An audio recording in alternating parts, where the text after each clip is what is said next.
All right, let's just dive right into this. Welcome to today's Explainer, where we're going to unpack what has to be the ultimate historical paradox. I mean, for 2 millennia, the name Nero has been literally synonymous with absolute depravity. We've all heard the stories, right? He was the madman who burned Rome, the tyrant who slaughtered his own family, basically the Antichrist in a toga. But what if everything you think you know about Emperor Nero is actually the result of a highly successful 2,000-year-old smear campaign? Was he truly this monster of Rome, or a highly calculated, deeply misunderstood ruler? Now, to understand the myth, we kind of have to look at where these horror stories even came from in the first place. Take the ancient Roman historian Suetonius. He describes the immediate aftermath of Nero orchestrating the murder of his own mother, Agrippina. And Suetonius claims that Nero didn't just have her killed, he rushed over to inspect her lifeless body, handled her limbs, critiqued her figure, and then casually just grabbed a drink of water. It's a chilling, completely psychopathic image, and it was designed to establish Nero as a bloodthirsty, unhinged tyrant. But here's where it gets really interesting. Modern scholarship is basically turning this whole narrative upside down.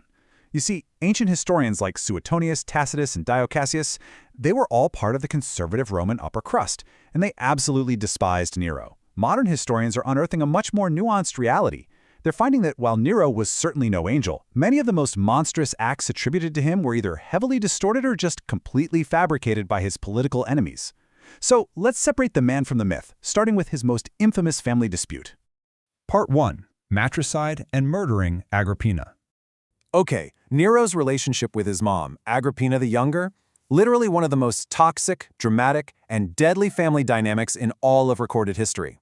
She was this ruthless political mastermind who murdered and schemed her way to putting her teenage son on the throne. And honestly, during the first 5 years of Nero's reign, a period known as the Quinquennium Deronis, things were actually incredibly stable and successful. The young emperor was being guided by these highly competent tutors, the philosopher Seneca and the military commander Burrus. But behind the scenes, Agrippina just refused to let go of the reins. She demanded to co-rule, she'd show up at Senate meetings, dictate policy. Her suffocating desire for absolute control eventually pushed a deeply resentful Nero to a very deadly breaking point. So, when Nero finally snaps, his assassination plots play out like, well, a dark, ancient Roman comedy. Honestly, it's almost Wile E. Coyote style. First, he tries to poison her food, but Agrippina was so paranoid, she routinely drank antidotes. Foiled. Next, he arranges for the ceiling above her bed to collapse while she's sleeping, but her bed frame was too sturdy, and she survives. Finally, he invites her to a party and sends her home on this custom-built, collapsible boat that's literally designed to sink.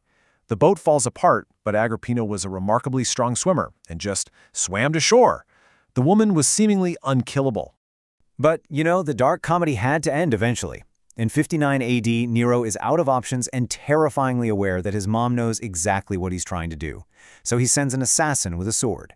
True to her highly theatrical nature, as the assassin approaches to strike the fatal blow, Agrippina reportedly points to her own womb and declares, "From me there for this bore Nero." Just a brutal end to the woman who handed him the empire. Section 2. Fiddling while Rome burned? This brings us to the most legendary event of his entire reign, the Great Fire of Rome in 64 AD. If there's one image permanently glued to Nero's name, it's what supposedly happened during this catastrophic inferno. We've got to ask the classic question. Did Nero really play the fiddle while Rome burned to the ground? It's such a deeply ingrained cultural myth. We all picture this madman in a toga, plucking strings and singing happily while his people burn and suffocate in the narrow slums of the city. Well, think about the number 35 for a second, because that is how many miles away Nero actually was when the fire broke out. He wasn't even in Rome. He was vacationing at his coastal villa in Antium. Oh, and furthermore, the fiddle wouldn't even be invented for another 800 years. So there goes that myth. And while there were some rumors that he sang a Greek epic about the fall of Troy at some point later on, the historical reality of his initial response tells a completely different story. What's wild is that his actual documented response to the crisis was basically phenomenal. The second news of the fire reached him, Nero rushed straight back to Rome. He personally led the relief efforts. He opened up his massive private gardens to house the destitute, homeless masses. He ordered emergency food supplies to be brought upriver from neighboring towns, and he drastically slashed the price of corn to ensure the survivors wouldn't starve. The crucial point here is that in the immediate aftermath, Nero was actually a highly effective, deeply compassionate crisis manager. Which leads us to Section 3, Scapegoats and the Golden House. So if he handled the relief so well, why did everyone end up blaming him for the fire? Well, it basically came down to a massive, arrogant real estate miscalculation. Before the fire, Rome's 14 districts were mostly intact, but they consisted largely of highly flammable, super-crowded high-rise slums. After the fire, 10 of those 14 districts were completely gutted. And what does Nero do with those ashes? He immediately seizes huge tracts of the ruined land to build the Domus Aurea, or Golden House. This opulent 200-acre mega-palace with artificial lakes, ivory ceilings, and a literal 120-foot bronze statue of himself. When the public saw this incredibly opportunistic construction, they logically, though probably incorrectly, just assumed he had ordered the fire intentionally just to clear land for his mega-mansion. Suddenly, Nero desperately needs a scapegoat. The rumors of arson are threatening to completely topple his regime. So he ruthlessly deflects the blame onto a small, unpopular, and highly misunderstood religious sect at the time, the Christians. To appease the angry Roman mob, he subjected them to brutal executions, famously having them burn in his own gardens. It was a terrifyingly calculated political maneuver just to get the target off his own back. Section 4. Imperial Spouses and Sporus. Now, if you thought the dynamic with his mom was messed up, his romantic life was just an absolute bloodbath of ambition and violence. In 62 AD, Nero exiles and executes his first wife, Octavia, who was actually a very beloved figure, just so he can marry his ambitious mistress, Poppaea.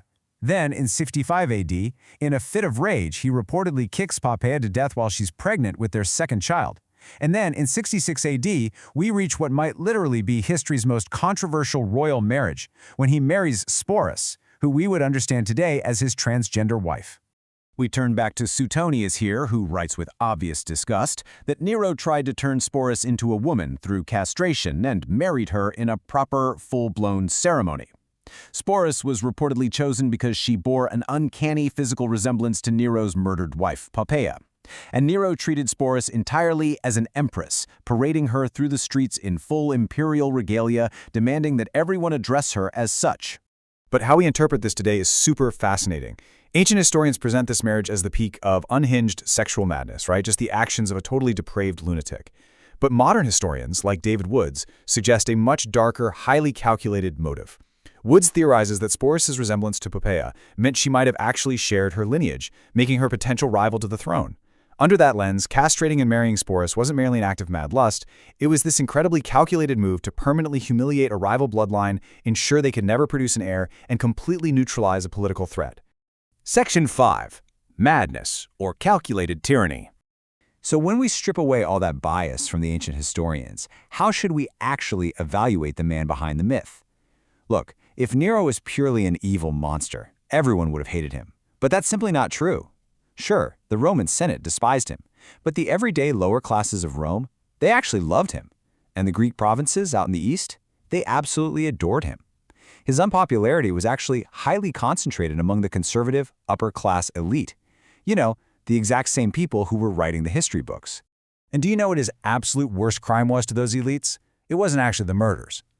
To the stuffy Roman aristocrats, Nero's ultimate unforgivable sin was degrading the dignity of the empire by performing on stage. He wanted to be a singer, an actor, a chariot racer. To the Senate, the emperor was supposed to be a stoic, hardcore military warlord, not a flamboyant theater kid. That cultural insult is what truly sealed his fate. So, what are our main revisionist takeaways for this explainer? Basically, Nero was the victim of a massively successful elite smear campaign. He wasn't mindlessly insane, he was highly calculated and politically ruthless when it came to his survival. He was a populist who effectively managed crises for the everyday masses, and he was a Philhellian, a lover of Greek culture who vastly preferred art and theatricality over traditional Roman warfare. Ultimately, the Senate does declare him an enemy of the state in 68 AD. And as his political enemies are literally closing in to execute him, a terrified Nero is forced to take his own life. But ever the dramatic performer, his famous final words were, "Qualis artifex pareo," what an artist dies in thee. Right up to his dying breath, he didn't view himself as a failed dictator, but as a tragic performer taking his final bow. And that leaves us with a pretty wild final thought. The history we consume is entirely shaped by the people who survived to write it down. So I leave you with this. Was Emperor Nero truly history's most notorious monster? Or was he merely a theatrical, ruthless politician who lost a PR war to the elites and became the victim of a 2,000-year-old smear campaign? Think about that the next time you hear a historical absolute. Thanks for hanging out with me for this explainer, and remember, keep questioning the narrative.